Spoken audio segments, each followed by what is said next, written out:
ይህ አዋዜ ልዩ ነው። እንግሊዝ የዓለም ፖለቲካና ጦር ኃይል ገዥነት ብቻ ሳይሆን የእግር ኳስ አውራነቷ ፀሐይ ጀንበሩ ከጠለቀ 60 ዓመታት ተቆጥረዋል።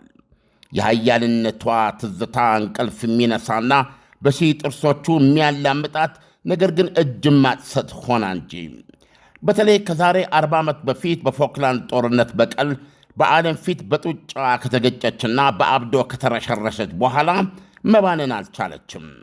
የሩብና የግማሽ ፍጻሜን ኬላዎች አልፋ ዋንጫ ፊት ተጋትራ የምታውቅበትን አጋጣሚ ቢያንስ ይህ አቅራቢ አያስታውስም። ካለም መልካም እናንተ ትነግሩኛላችሁ።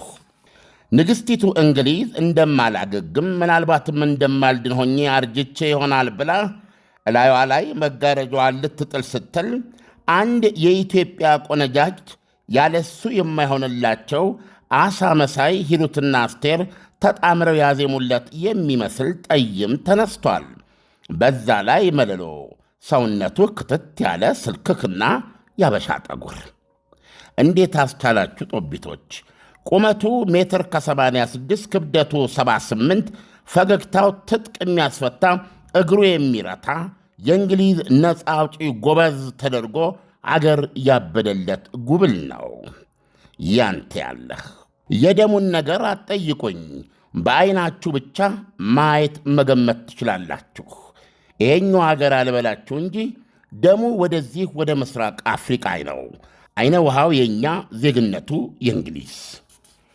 አይ እንግሊዝ በዚህ ወጣት ላይ ያሳደረችው ፍቅርና መተማመን ያስፈራል። እሱን ሆኜ ሳስበው ይጨንቃል። ከፊት ለፊቱ ነገ የታላቅ ወንድሙንና የሕይወት ጀግናውን የዲጎ አርማንዶ ማራዶናን ፈለግ በመከተል አርጀንቲናን ከሱ በላይ ከማራዶና በላይ የሆነ የታሪክ ምዕራፍ ላይ ሊሰቅላት በዕድሜ የቆመጠጠ በወኔ የጋለ ጠቢብ መንገድ ላይ ወገቡን ይዞ ቆሟል። እሱን ካላለፈ እንግሊዝም አታልፍም። ፈተናው ይሄ ነው።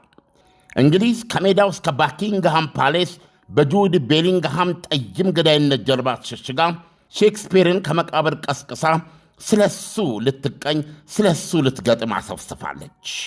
ይዘኸኝ ለፍ ልጄ፣ ይዘኸኝ ወደ ክብሬ መልሰኝ፣ ከታሪክ ጋር አስተሳስረኝ፣ እንደገና አገናኘኝ፣ ዋንጫውን አስነካኝ እያለች እምነቷን፣ ራሮቷን፣ ፍቅሯን፣ ምኞቷን፣ ሌላው ቀርቶ ቅዠቷን ጥላበታለች።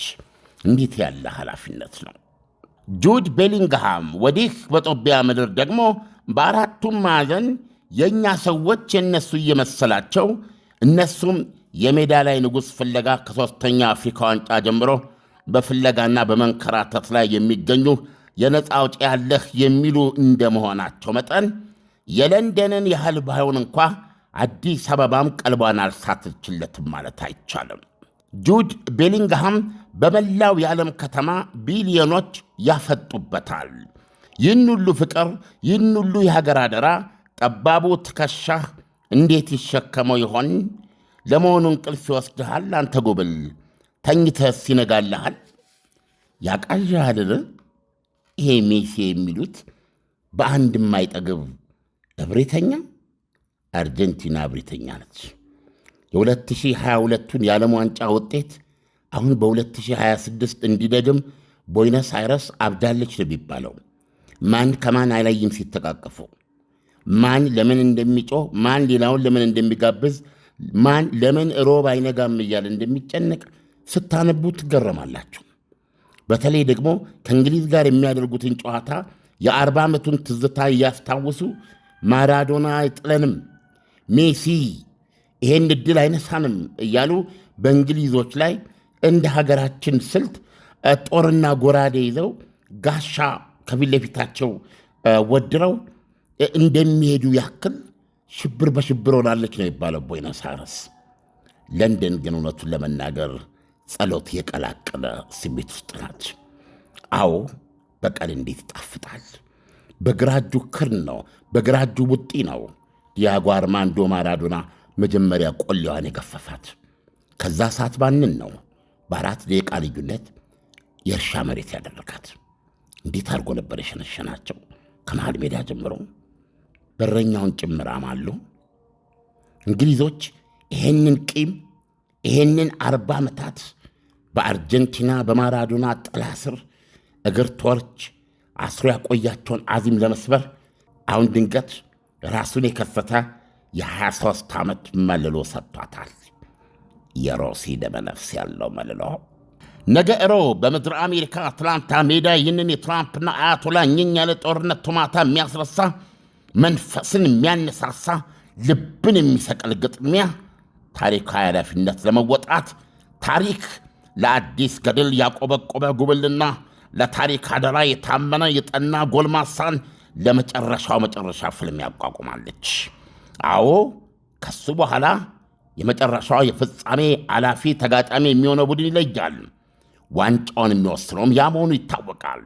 ነገር ግን የነገው ፍልሚያ የ40 ዓመታት የቆየ የኖረ ለብዙ ዓመታት በእንግሊዝ የእግር ኳስ ህልውና ላይ ጥቁር ነጥብ ሆኖ አይናፋር ቅልስልስ ቅስሟ የተሰበረ ያስመሰላትን ሾተ ላይ አዚም ለመስበር እንደ ጎራዴ የተማመነችበት ወጣቱ ጁድ ለሱ የፈተናዎች ሁሉ ፈተና ነው። በእንዲህ አይነት ወቅት በእንዲህ አይነት ስሜት ጋዜጠኛነት ይፈተናል። ቃል አልመጣ ሐረጉ አልመዘዝ ብሎ ይደርቃል። አጥለቅላቂውን ስሜትና አጥረግራጊውን የስሜት ማዕበል መመጠን ተስኖት ይውሸለሽላል። አንዳንዴ ታሪክ ሊገልጹት ይከብዳል። ጠይሞ ገዳ የ23 ዓመቱ ቤሊንግሃም በሕልሙም በቁሙም የሚያስበው ጀግና የሚታየው አርአያ ያለ ጥርጥር የ1982ቱን የዓለም ዋንጫ አሸናፊ የጎል ሌባው ፓውሎ ሮሲ ነው። እስካሁን ድረስ የአገር ቤትም ይሁን የእንግሊዝ ስፖርት ጸሐፊዎች ይህንን የቤሊንግሃምና የፓውሎ ሮሲ መንፈሳዊ ውርርስ እያዩ እያስተዋሉ አይደለም። ሮሲ ገዳይ ብቻ ነበረ። በርግጥ የትም አምጪው ዱቄቱን ፍጪው እንደሚለው ጠይሙ ቤሊንግሃም እንደ ሮሲም ነው እንጂ ከሮሲ ግን ይለያል። አብዶ ይችላል፣ መትሮሽ ይችላል። ከመሃል ሜዳ እስከ ጎል ማጥቃት እየታየም እያስጮኸም እያተረማመሰ መሄድ ይችላል። ይሄ ባህሪ ያልነበረውም ፓውሎ ሮሲ ሽሽግና ገዳይ ነበር። የቤሊንግሃምም አንድ አብሮ ሊጠቀስለት የሚገባ አስደናቂ ባህሪውም ይሄ ነው። በዚህ ቁመቱ መደበቅ መቻሉ፣ በዚህ ቁመቱ ትራፊ ኳሶችን ጎል ላይ መጨመሩ ፓውሎ ሮሲ ያደርገዋል። የጎል ደመነፍስ ያለው ለእንግሊዝ 40 ዓመት ለገነገና ቁጭቷ፣ ብግነቷ፣ ለነፃነት ጥማቷ፣ በእግር ኳስ ይገባኛል ለምትለው ልዕልና እዚህ ምዕራፍ ላይ የተገኘ ቀስት ነው። ስለዚህም በነገው ጨዋታ እንግሊዝ ከቤሊንግሃም የምትፈልገው ከምንምና ከማንም በላይ ፓውሎ ሮሲነቱን ነው። ጠቅ ጎል። በዚህ የዓለም ዋንጫ የቅንጦት የጨዋታ ሰው አይደለም ቤሊንግሃም። ተልኳሚ ነው። ተልኮ ላይ ነው ያለው። እንግሊዝን ከማጥ አውጥቶ እውነቱን ለመናገር የሚገባት ዙፋን ላይ ለማስቀመጥ የመጣ አጥቂ ነው። ሥራው፣ ግብሩ በቀጥታም ሆነ በአቋራጭ ኳስን መረበብ ነው። እንደ ሜሲ ሜዳውን እያሰሰ አያሌ ዝርግ ያጨዳ ቅልጥሞችን እየዘለለ በሳሩ ሜዳ ሰለሜ እየተጣጠፈ በጥበብ ኳስ መረብ ላይ ማንሻረር ምርጫው አይደለም። ምርጫው ማሸነፍና ማክሸፍ ነው። ሌላው ቅንጦት ነው ለሱ። ለወገን መጨመር፣ ለጠላት መቀነስ። ሜሲ ቀድሞ ካገባ መቀነሻ መሳውድ ማስቆጠር። ይህ የ23 ዓመት ጠይም ገዳይ ሥራው እንደ ወታደር ነው፣ ደረቅ ወታደር። ይሁንና ማንም እንዳይዘናጋ እጩ ንጉሥ፣ እጩ አርጀንቲና ገዳይ ቤሊንግሃም የማይጠበቅ ነገር ብለዋል። የአርጀንቲናውን አምበል የ39 ዓመቱን ሊዮኔል ሜሲን እሱማ ሰው አይደለም ብለዋል። ተጨማሪ እጅና እግር ያለው ሳይሆን አይቀርም ማለቱ ነው። ይህን በጭንቅ የተሞላ ፍልሚያ ሜሲ ሜዳ ላይ እንዴት እንደሚያቀለውና እንዴት እንደሚሞሸርበት ሳይ ማመን አልችልም ብሏል በአድናቆት። ወጣቱ በዚህ ደረጃ ከፊቱ የተጋረጠውን የማይገፋ ተራራ አስቀምጦ እንዴት እንደሚሻገረውና ሀገሩ እንግሊዝን ወደ ዋንጫው መንገድ እንደሚያስገባ እየተዘጋጀ ነው። ወደደም ጠላም እንግሊዝ ይኸው ጋዜጣው፣ መጽሔቱ፣ ቴሌቪዥኑ፣ ቡና ቤቱ፣ ኢቨን ባኪንግሃም ፓሌስ ያለሱ ወሬ የላቸውም። ይህን ጠይም ገዳይ የሰጠን አምላክ ገለታ ይግባው፣ አያሳፍረንም እያሉ ነው። የአሰልጣኝ ቶማስ ቱቼል ጭቃ ምላስ አንገሽግሾታል። በ38 ዲግሪ ወበቆስጥ አሸንፎ የወጣውን ቡድናቸውን ጨዋታ አሰልጣኝ ቶማስ ቱቼል ዝርክርክ ትርክርክ ሲሉ ቆሌውን ገፋውታል። ያሳዝናል። ብቻውን 2 ጎሎች መስጎ ቡድኑን ከዚህ አደጋ አውጥቶ በእንዲህ አይነት ግርማ ሞገስ ላይ ማስቀመጡ እያለ አሰልጣኙ ጨዋታውን ስሎፒ ዝርክርክ ትርክርክ ሲሉ መግለጻቸው ለእሱ ብቻ ሳይሆን ብዙዎችን ያስቆጣ ነው። እሱም ይህን ስሜቱን አልደበቀም። ዋቴቨር ሲል ነው መልስ የሰጠው። ፈረንጆቹ ዋቴቨር ሲሉ ስታወራ አደር ብትፈልግ ካልደከመህ አውራ ማለታቸው ነው። ለአሰልጣኙ የሰጣቸው ምላሽ ይሄ ነው። የበለጠ ቁጣውን የሚገልጸው ግን ያለ ጥርጥር አርጀንቲናና ሜሲን ከህልማቸው ወዲህ ማዶ አትላንታ ሜዳ ላይ በማስቀረት እንደሚሆን ትልቅ እምነት አድሯል። እስካሁን ያሉ ግምቶች 51.9 ለእንግሊዝ ሲሰጡ 48.1 ለአርጀንቲና ሰጥተዋል። የአሸናፊነት ፐርሰንቴጅ በጣም ጭንቅ ነው። በባሊያ ደረጃ ዜግነቴ አርጀንቲና ቢሆንም በዚህ ጠይም ገዳይ ላይ መጨከን አልቻልኩም። ስለዚህ ድጋፌ ለጨዋታው ብቻ ይሆናል።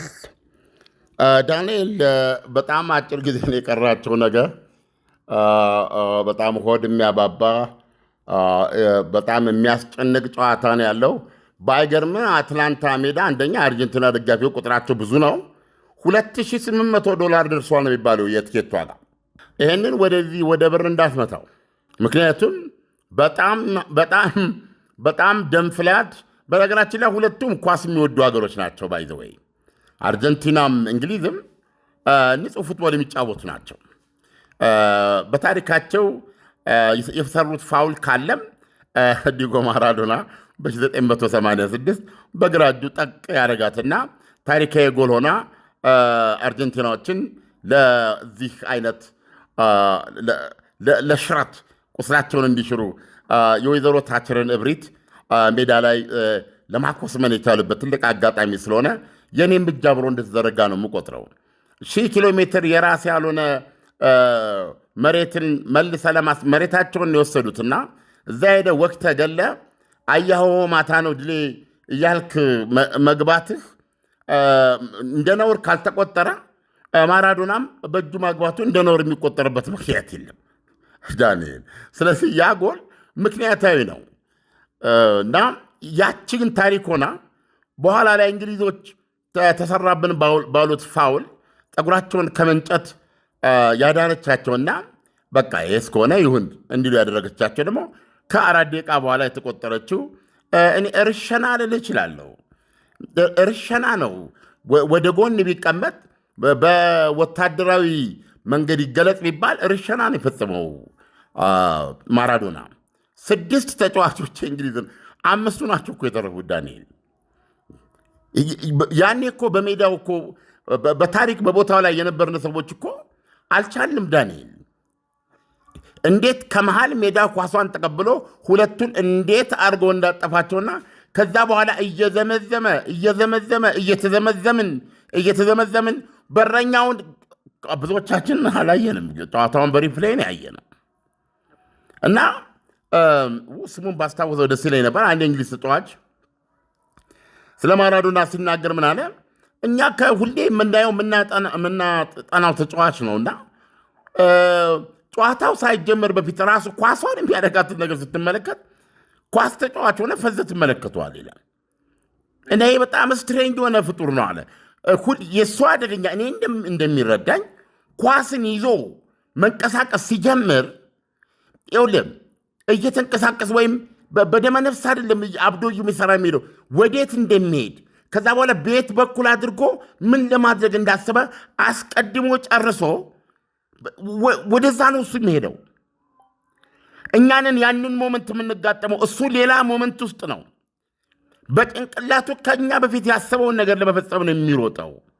ለመፈጸም ነው ኳሷን ወዴት ይዟት እንደሚሄድ እዛ ያሉት ተከላካዮች ቤት በኩል ሊመጡ እንደሚችሉ ቤት በኩል ቢመታት ሊያገባት እንደሚችል ወይም ለማቢሰጥ ይህንን ሁሉ በአንድ ጊዜ በአንድ ሀፍታ አስቦ ነው የሚንቀሳቀሰው እና እሱ ስለ እውነት እንደዚህ ብለህ በምናውቀው የመደበኛ ተጫዋች ምንድነው እነዚህ በቱምቢ በሜትር በኪሎ ሜትር በክብደት በሚዛን የምትለካው ሰው አይደለም። እሱ ሲምፕሊ በቃ ጂኒየስ ነው በማለት ነው የተናገረው።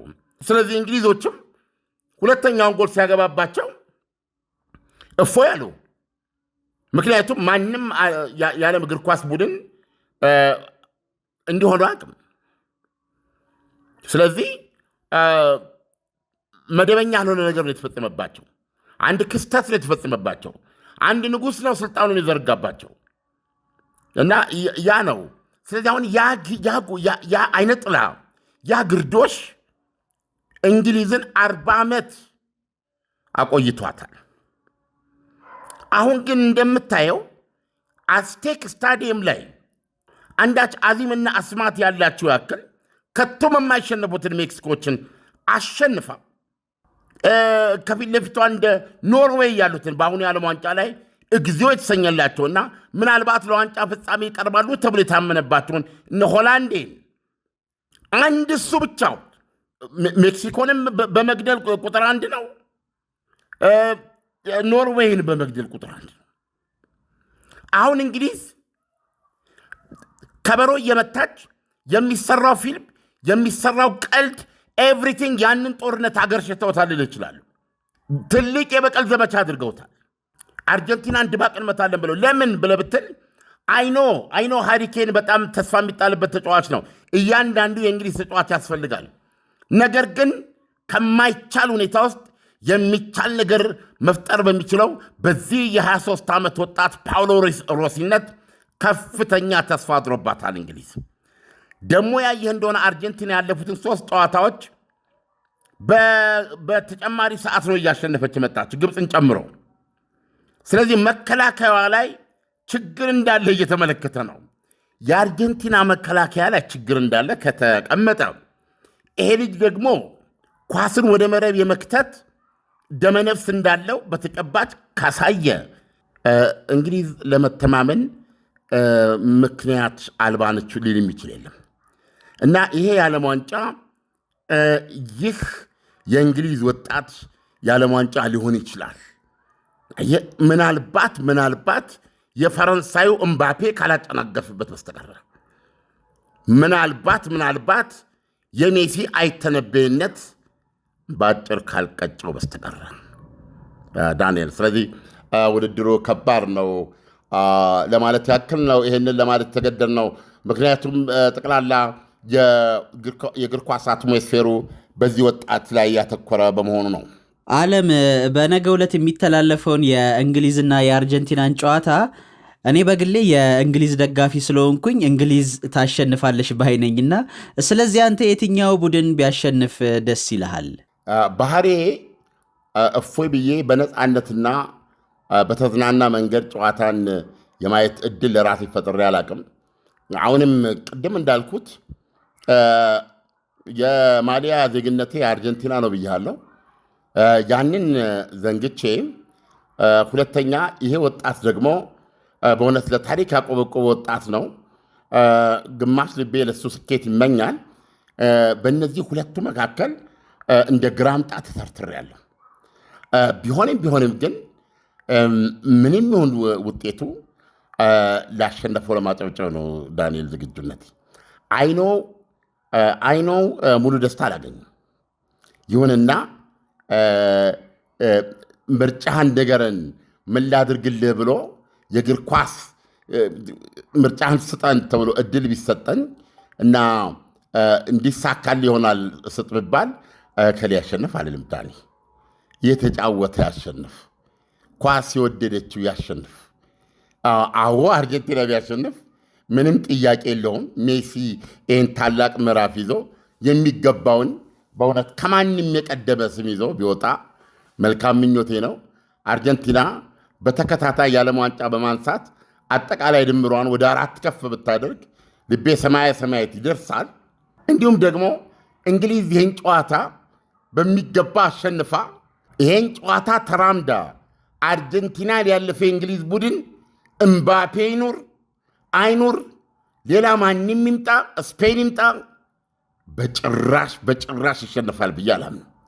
እንደው የዓለም መጨረሻ ይሆናል እንጂ ዋንጫ ፊት የቀረበችው እንግሊዝ በዚህ መንገድ ብትቀርብ ያንን ዋንጫ በማንኛውም መንገድ እንድትወስደው ያን ጊዜ እውነተኛ ጸሎት ይሆናል። አርጀንቲናን ግን በጨዋታዋ እንድታልፍ ብቻ ነው መመኘት የምችለው ዳንኤል። ስለዚህ በጭንቀት የተሞላ ነው የሚሆነው ለእኔ ለማለት ያክል ነው ዳንኤል።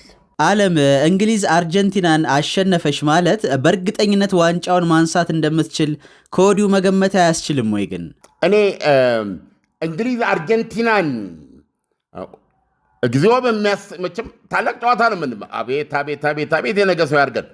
ያን በዛ መንገድ አልፋ በስፔንና በፈረንሳይ መሸነፍ ለዘላለም ይቅራላትም። እንግሊዝን ለዘላለም ይቅራላትም። በእውነት ነው የምነግርህ። ምክንያቱም እግር ኳስን እግር ብቻ አይደለም የሚጫወተው፣ ስሜት ነው የሚጫወተው፣ እምቢ ማለት ነው የሚጫወተው።